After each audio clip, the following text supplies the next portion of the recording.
خاص طور سے اس بات کو کہہ رہا ہوں کہ دو بھائیوں نے ملاقات کیا تو ایک بڑا بھائی مجھ سے یہ شکایت کرتے ہوئے کہہ رہا ہے کہ مفتی صاحب ذرا یہ میرے چھوٹے بھائی کو سمجھاؤ یار. میں نے کہا بھائی کیا سمجھاؤ؟ تو کہا کہ مفتی صاحب اس کے 4 بیٹے ہیں اور اس نے چاروں کو حافظ عالم بنا رہا ہے. تو مجھے ڈر لگتا ہے, بڑا افسوس ہوتا ہے کہ آخر اس کے چاروں بچے عالم حافظ بنیں گے تو ان کا انجام کیا ہوگا, یہ دنیا کیسی چلائیں گے, یہ گھر کیسے چلائیں گے. افسوس ہو رہا ہے مجھے کہتے ہوئے, وہ یہ کہہ رہا ہے.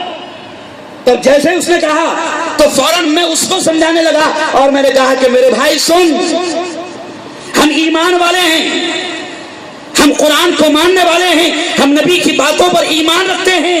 قرآن یہ کہتا ہے, نبی یہ کہتے ہیں کہ اللہ نے ہر کسی کے رزق کا وعدہ لیا ہے اور ایک دانہ بھی تیرا باقی رہے گا اس وقت تک ملک الموت کی مجال ہوگی کہ تیری روح کھینچ لے اور لاکھ ہاتھ پیر مار لے, لاکھ غلط طریقے سے کمانے کی کوشش کر لے, ایک دانہ بھی یہاں سے زیادہ لے کر نہیں جائے گا.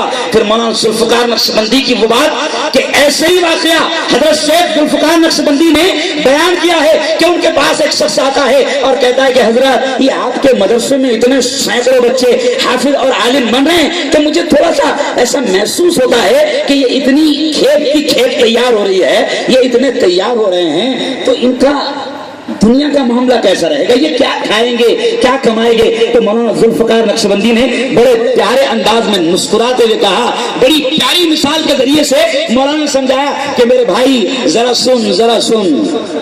اللہ نے کچھ لوگوں کے سامنے لکڑی کو رکھ دیا, بہت غور سے سننا اس بات کو. اللہ نے کچھ لوگوں کے سامنے لکڑی کو رکھ دیا, وہ لکڑیوں کو جوڑتے ہیں, اس کا ٹیبل بناتے ہیں, کرسی بناتے ہیں, فرنیچر بناتے ہیں. اللہ نے ان کے سامنے لکڑی رکھا, لکڑی کے ذریعے سے اللہ نے ان کے رزق کا انتظام کر دیا. کچھ لوگوں کے سامنے اللہ نے کپڑے کو رکھ دیا, وہ کپڑے کو کاٹتے ہیں, سیتے ہیں, کرتا بناتے ہیں, پاجامہ بناتے ہیں. اللہ نے کپڑے کو ان کے سامنے رکھا, ان کے رزق کا انتظام کر دیا. کچھ لوگوں کے سامنے اللہ نے مٹی کو رکھا, سیمنٹ کو رکھا, اینٹوں کو رکھا, وہ اس کو جوڑتے ہیں, دیوار بناتے ہیں, عمارت کھڑا کرتے ہیں, بلڈنگ بناتے ہیں. اللہ نے ان بے جان چیزوں کے ذریعے سے اس کے رزق کا انتظام کر دیا. تو میرے بھائی جب لکڑی کسی کے سامنے رکھی گئی اس کے رزق کا انتظام ہو گیا. جب اللہ نے اینٹ کو رکھ دیا, سیمنٹ اور مٹی اور گارے کو رکھ دیا تو اس کے رزق کا انتظام ہو گیا. اللہ نے کسی کے سامنے کپڑے کو رکھ دیا, اس کے رزق کا انتظام ہو گیا.